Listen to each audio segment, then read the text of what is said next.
Hello everyone, welcome back to my channel. So I hope कि आप सभी लोग बहुत अच्छे होंगे और आप अपने एग्ज़ाम की प्रिपरेशन भी बहुत अच्छे से कर रहे होंगे।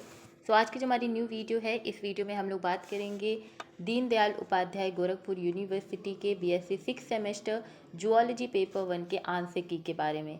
ओके, तो आपका जो पेपर है इसमें आपको 50 क्वेश्चंस दिए गए हैं एंड मेरी पूरी कोशिश रहेगी कि मैं 50 के 50 क्वेश्चंस के आंसर आपको सही बताऊं। अगर एक या दो क्वेश्चन आपको कहीं पर मिसअंडरस्टूड लगता है तो आप मुझे ज़रूर से ज़रूर अपने आंसर को विथ प्रूफ टेलीग्राम पे मुझे भेजिए या कमेंट करिए। मैं उस पर ज़रूर देखूंगी आपका आंसर और कंसिडर करूंगी। ठीक है, चलिए आगे बढ़ते हैं, क्वेश्चन सॉल्व करते हैं। The paper was so good. Okay, तो देखते हैं आपका कितना सही हुआ है। और गुड के साथ साथ ये पेपर काफ़ी ज़्यादा ईजी भी है मेरे स्टूडेंट्स के लिए जिन्होंने मुझसे पढ़ा है। जिन्होंने एसयू का पेपर सॉल्व किया होगा, 2-3 क्वेश्चन तो आपको वहाँ से ही मिल गया था। उसके अलावा मैंने जितने वीडियोस आपको पढ़ाए हैं वन शॉट में, एमसीक्यूज में, वो सब कुछ आपको यहाँ पर काम आया है और बहुत ही इजी पेपर आया था। अगर एफर्टलेसली मैं कहूँ तो आप ये पेपर सॉल्व कर पाते अगर आपने मुझसे पढ़ा है तो। And all the best for the next paper. Now let's move on the today's topic of discussion. Okay, तो the very first question is egg development without fertilization is. तो एग डेवलपमेंट जब विदाउट फर्टिलाइजेशन होता है तो उसे हम लोग parthenogenesis कहते हैं। एक और टर्म आता है एपोमिक्सिस का। ठीक है, तो now you tell me what is apomixis. Okay, let me give you a work. Apomixis आपको बताना है क्या होता है। ठीक है, इस टर्म का मतलब आप हमें कमेंट बॉक्स में बताइएगा। The right answer of this question is parthenogenesis. Okay, which structure serves as lung, digestive tract and kidney for the developing embryo? So amnion is your right answer. Okay, how many cleavages are completed in a 16 cell stage of a fertilized egg? Fertilized egg मतलब कि zygote का formation हो गया है। Now this is zygote, the first cleavage is this, तो ये बदल जाएगा 2 में। ठीक है, मैं बहुत ही ईजी वे में समझा रही हूँ। फिर ये टूटेगा तो ये बदल जाएगा 4 में, है ना। फिर ये जब 4 टूटेंगे, ठीक है, अलग अलग मैं करके बता रही हूँ, तो फिर यहाँ पर आप देखोगे कि 16 जो है वो आपके सेल्स जो हैं वो बन जाएंगे। Don't count the circle. ठीक है, यहाँ पर मैं 16 सर्कल की बात कर रही हूँ। ठीक है, तो the first, the second, the third and the fourth. तो कितने राउंड हुए? 4 राउंड हुए। That's why the answer of this question is 4। Okay, which extension event cause the mass extension of dinosaur. ये क्वेश्चन आपके एसयू का था। ठीक है, एसयू में ये क्वेश्चन आया हुआ था और मैंने भी अपने जो वीडियो मैं सॉल्व कराती हूँ एमसीक्यू, मैंने वहाँ पे कराया था। तो क्रिस्टेशियस पैलियोसीन जो है, this is your right answer. फिर the acrosome of sperm contain. तो हमने आपको जब स्पर्म का स्ट्रक्चर पढ़ाया था तो वहाँ पर मैंने बताया था कि टेल है, टेल में आप देखोगे माइटोकॉन्ड्रिया वगैरह होगा, हाँ, जो इसे एनर्जी देगा। ठीक है, और एक्रोसोम है जो ये हेड का पार्ट है, इसमें आप देखोगे हाइड्रोलिटिक एंजाइम्स होंगे और ये जो हाइड्रोलिटिक एंजाइम्स हैं ये इन्हें हेल्प करेंगे किस चीज़ के लिए? जो एग होगा उसका जो आउटर लेयर है उसे पेनिट्रेट करके उसके अंदर घुसने के लिए, तभी जा करके जो इनका न्यूक्लियाई है, ठीक है, और जो इनका न्यूक्लियाई है स्पर्म और एग का, इनका फ्यूजन होगा और जाइगोट का फॉर्मेशन बनेगा। सो the answer of this question is your acrosome, जो कि हमारे स्पर्म में पाया जाता है। इसमें आपको हाइड्रोलिटिक एंजाइम्स जो है वो देखने को मिलते हैं। Primary spermatocyte, secondary spermatocyte and spermatid are respectively. तो जो हमारा प्राइमरी स्पर्मेटोसाइट होता है ये होता है डाइप्लॉइड, मतलब 2n। ठीक है, जब ये टूटता है तो एन हैप्लॉइड आपके सेकेंडरी जो स्पर्मेटोसाइट्स हैं उसमें बदल जाता है। फिर ये आगे चल करके स्पर्मेटिड का फॉर्मेशन कर लेते हैं। ठीक है, तो एक जगह मियोसिस होता है, एक जगह माइटोसिस होता है। अभी मियोसिस एंड माइटोसिस में बहुत बच्चों को कन्फ्यूजन है, तो मैंने इसे इस तरीके से याद किया है, आप भी याद कर सकते हो। मियोसिस में मैंने याद किया था मी को उठा करके कि मेरा जो दिमाग है वो हाफ है, मैं हाफ माइंडेड इंसान हूँ। ठीक है, मैंने खुद के लिए ऐसे चिल वे में याद कर लिया कि मी हाफ माइंडेड। ठीक है, मैं हाफ माइंडेड हूँ, तो मी मतलब क्या, मियोसिस में हमेशा ही जो आपका प्लॉइडी लेवल होगा वो हाफ हो जाएगा, है ना। तो यहाँ पर देखो, यहाँ पे मियोसिस होगा, 2n से nn बन रहा है, लेकिन जो हमारा माइटोसिस है उसमें same number of ploidy level बरकरार रहता है उसी तरीके से, तो यहाँ पर माइटोसिस होगा। ठीक है, तो हमारा जो इसका आंसर हो जाएगा वो ये हो जाएगा कि जो प्राइमरी स्पर्मेटोसाइट हैं वो डाइप्लॉइड है, सेकेंडरी स्पर्मेटोसाइट हैप्लॉइड है एंड स्पर्मेटिड्स भी हैप्लॉइड है। So the C answer of this question is right answer.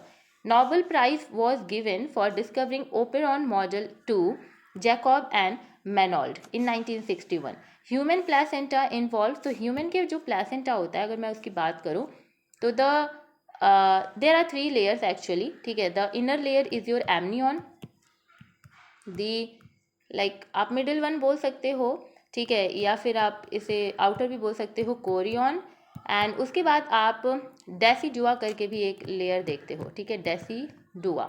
So the amnion and Korean is like यहाँ पर आपको दिया गया है, ठीक है, इज मेंशनड हियर. तो कोरियन और एमनियन जो है, this is your right answer, ठीक है. 9th क्वेश्चन है एमाक्राइन सेल्स आर लोकेटेड इन. तो एमाक्राइन सेल्स जो हैं ये हमारे रेटिना ऑफ आई में पाए जाते हैं, ठीक है. ये एक स्पेशल टाइप के सेल्स होते हैं, तो ये हमारे आई के रेटिना में पाए जाते हैं. Okay. The geological age of rock is determined by, बहुत इजी क्वेश्चंस आए हैं, radiometric dating. According to operon which of the following was not present, ठीक है, नॉट है ना, if you are my student you have to like circle the not portion, ठीक है. Not present in the primitive atmosphere of earth. तो you no कि आपका जो ऑक्सीजन है अगर वो प्रिमिटिव ही जो हमारा सराउंडिंग था उसमें प्रेजेंट होता तो इतने सालों साल नहीं लगते आपका पूरा अर्थ का फॉर्मेशन होने में. तो प्रिमिटिव एटमॉस्फेयर में ऑक्सीजन था ही नहीं, डेट्स वाई बहुत मिलियंस बिलियंस ऑफ ईयर लगे हैं अर्थ का फॉर्मेशन होने में. Okay. So the oxygen is your right answer. The Hardy Weinberg equilibrium actually p² q² जो भी है, तो ये आपका पॉपुलेशन जेनेटिक्स जो है वो शो करता है. आपने पॉपुलेशन जेनेटिक्स के अंदर ही एक्चुअली ये टॉपिक हार्डी एंड विंगबर्ग पढ़ा हुआ है, तो कॉमन सेंस लगा के आप इसका आंसर कर सकते थे, ठीक है. Now where the fertilization in mammals occur. तो मैमल्स में फर्टिलाइजेशन कहाँ पर होता है, तो आपने मैंने आपको काफ़ी बार बताया, मैंने एसयू वाले पेपर में भी ये सॉल्व कराया था, तो वहाँ आपने मेरे मुँह से फैलोपियन ट्यूब सुना होगा, ठीक है. तो fallopian tube is the right answer, but oviduct is also known as the fallopian tube. तो फैलोपियन ट्यूब एक्चुअली जो है एक अदर नेम है हमारे ओविडक्ट का, तो that's why oviduct here is your right answer. Fossils are generally found in, fossil generally कहाँ पाए जाते हैं, तो सेडिमेंट्री रॉक में. आपको याद होगा यानी आई डोंट नो, मुझे पूरी तरीके से याद है कि मैंने आपको पढ़ाया था बायसनेस, कि नेचर की भी ना एक बायसनेस होती है कि सेडिमेंट्री वाले में ना वो वहाँ पर ज़्यादा फॉसिल्स मिलता है, ठीक है. और वहीं पर अगर मैं दूसरे रॉक्स की बात करूँ जैसे इग्निशियस मेटामॉर्फिक, तो यहाँ पर उनको उतने फॉसिल्स नहीं मिलते हैं, तो नेचर भी बायस्ड है कि मैं सेडिमेंट्री वाले रॉक्स में ज़्यादा फॉसिल्स दूंगी.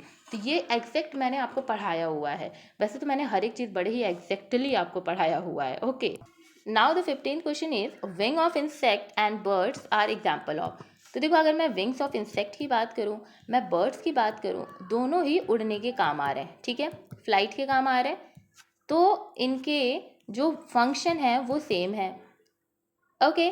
तो डेट्स वाई यहाँ पर आप सबसे पहले तो उस चीज़ के लिए जाओ कि फंक्शन सेम है, और जो इनका स्ट्रक्चर है, जो इनकी ओरिजिन है, आप उसे मान सकते हो कि दिस इज़ डिफरेंट. तो ऐसा हम लोगों ने एनालॉगस में पढ़ा है, एंड मैंने एसयू में याद कराया था जब मैं क्वेश्चन सॉल्व करा रही थी कि analogous is related to your convergent AC मैंने याद करा था एयर कंडीशनर. तो that's why the answer of this question with a very common sense, ठीक है, योर एडेप्टिव कन्वर्जेंस, ठीक है. In highly telolecithal egg the usual type of cleavage is discoidal meroblastic. A stage of embryo with 8 to 16 blastomere, ठीक है, blastomere 8 से 16 है, but यहाँ पर हॉलो स्पेस है. Now the blastomere with 8 and 16 with a hollow space is known as your gastrula. But जब hollow space नहीं है, that's why the term given here is blastula, ठीक है. So the answer is also sorry blastula नहीं, morula. So the answer of this question is morula. Okay. अभी ये line तो I don't think so कि मैंने कितनी बार इसे बता दिया है, और ये तो जो गलत करके आए होगे मेरी वीडियो देखने के बाद कि तो फिर तुम्हें पिटाई पड़नी चाहिए, क्योंकि भाई ये इतने अच्छे क्वेश्चन है ना, मतलब मैंने ये सॉल्व कराया है. माउल्टिंग जो है हमारे आप देख रहे हो कि मॉल्टिंग इंसेक्ट्स में जो होती है वो एक्टिसोन कराता है, और जुवेनाइल हार्मोन जो है वो मेटामॉर्फोसिस कराता है. तो मैंने ये कितनी बार पढ़ा है, मैंने कल भी सॉल्व कराया था, लास्ट पेपर कल सॉल्व कराया था ना मैंने, कल नहीं परसों, तो उसमें था ना ये क्वेश्चन, और मैंने दिखाया भी था कि मैंने पढ़ाया है, उस टाइम पे भी मैंने इसका जिक्र किया था. फिर which hormone has significance influence on the Metamorphosis, ये भी क्वेश्चन मैंने पढ़ाया था, ये भी एसयू में आया था, thyroxine. Regeneration in hydra occurs, ये भी एसयू में आया था, है ना। तो आपने अगर एसयू का ही पेपर सॉल्व किया होगा तो कितने सारे तो आपको वहीं से मिल गए हैं। विच वन इज एन एमनियॉट, तो रेप्टाइल्स हो गए, मैमल्स हो गए, बर्ड्स हो गए, they are amniote. Okay, fate map of embryo is usually prepared in which stage, तो किस स्टेज में फेट मैप बनता है, तो गैस्ट्रुला। ठीक है। The book origin of species was publish to, तो origin of species Charles Darwin ने लिखा हुआ है 1859 में, November 24 I think the exact number है। The book modern synthetic theory of evolution was written by, तो मॉडर्न सिंथेटिक थ्योरी में काफ़ी सारे लोगों ने लिखा हुआ है, काफ़ी सारे लोगों ने दिया हुआ है, बस Ernst Mayr is a popular name, तो आप देख सकते हो इनका name. According to the modern synthetic theory which one is not responsible for genetic variation, तो नेचुरल सेलेक्शन। ठीक है। Adaptive radiation is an example of, तो एडेप्टिव रेडिएशन हमारा एग्जाम्पल होता है डाइवर्जेंट इवोल्यूशन का, बहुत बार पढ़ाया हुआ है और ये क्वेश्चन आपने 12th वगैरह में भी देखा होगा, बहुत बार ये क्वेश्चन आया हुआ है, बहुत ही फैमिलियर क्वेश्चन है। फिर evolutionary convergence occurs between both A and B, unrelated and related species. The biological species concept, ये क्वेश्चन आया हुआ है अर्नस्ट मेयर, ये एसयू में क्वेश्चन आया हुआ था। फिर dash is most necessary for speciation, तो reproductive isolation. Which is changing of unspecialized cell into specialized cell organ tissue of animal, तो differentiation। ओके। कॉशर वेट क्या होता है, तो मैंने पढ़ाया था आपको, कोलॉइडल ड्रॉपलेट होते हैं और न्यूक्लियो प्रोटीन्स होते हैं, है ना। तो both A and B is your right answer. ठीक है, both A and B. The theory of natural selection was given by, बहुत easy question, Charles Darwin. A membrane helping in digesting the outer surface of the egg called as, तो कहाँ पर कौन सी membrane help करता है digest करने के लिए, तो क्योंकि एक्रोसोम के पास हाइड्रोलिटिक एंजाइम्स है तो वही करेगा, तो आपका एक्रोसोम हो जाएगा, है ना। The earliest geological time period among the following is Cambrian. Which condition can be expected by Lamarckism, जो जिराफ होती हैं उनकी लंबी गर्दन होना, मनुष्य की पूँछ का ख़त्म हो जाना, मनुष्य कैसे अपने बाईपेडल बन गए वो होना, ये सब कुछ हमारे लैमार्किज्म का ही है, तो आप इसका all of the above is the right answer. 36 question, on the origin of जो स्पीसीज है वो किसने लिखी हुई है, तो चार्ल्स डार्विन ने। The amount of yolk and its distribution are changed in the egg that is affected our cleavage pattern. ठीक है। व्हाट डज पी स्क्वायर क्या बताता है, तो होमोजाइगस डोमिनेंट को बताता है। Okay. What is the pattern of cleavage in mammal, तो मैंने बार बार चिल्ला के बोला था कि रोटेशनल याद करना है और उसके आगे होलोब्लास्टिक याद करना है, तो मैमल्स में होलोब्लास्टिक रोटेशनल क्लीवेज होता है, मैंने ये पूरी तरीके से याद कराया था आपको। ओके। तो जितने बच्चे मेरे से पढ़ के गए हैं ना, उनका 50 आउट ऑफ 50 सही हो जाना चाहिए, ठीक है, क्योंकि मैंने हर एक चीज़ आपको पढ़ाई हुई है, बहुत ही अच्छे पेपर बने हैं और एक भी क्वेश्चन मेरे पढ़ाए हुए से अलग नहीं आया हुआ है।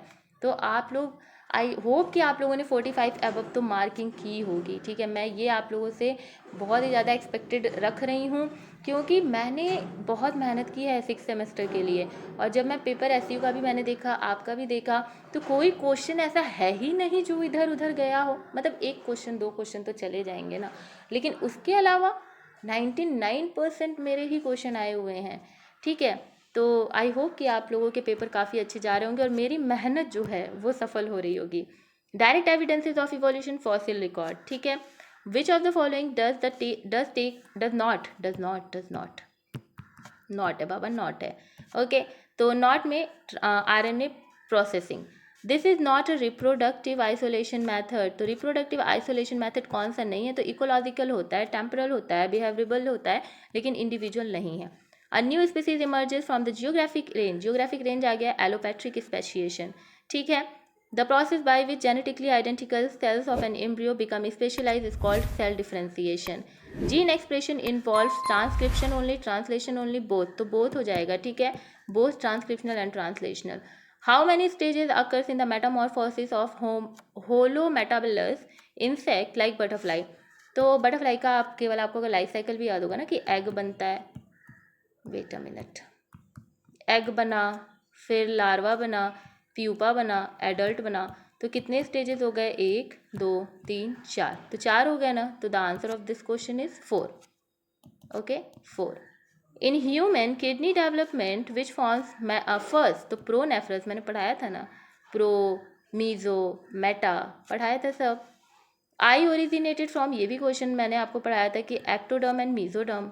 रीजनरेशन इन वर्टिब्रेट लिम्ब, ये भी मैंने आपको एससी वाले पेपर में बताया था। Epimorphosis. Egg implantation is followed by gestation. ये क्वेश्चन का आंसर अगर किसी के पास विथ प्रूफ विथ एक्सप्लेनेशन है तो वो मुझे टेलीग्राम पे प्लीज़ भेज दीजिएगा, ठीक है।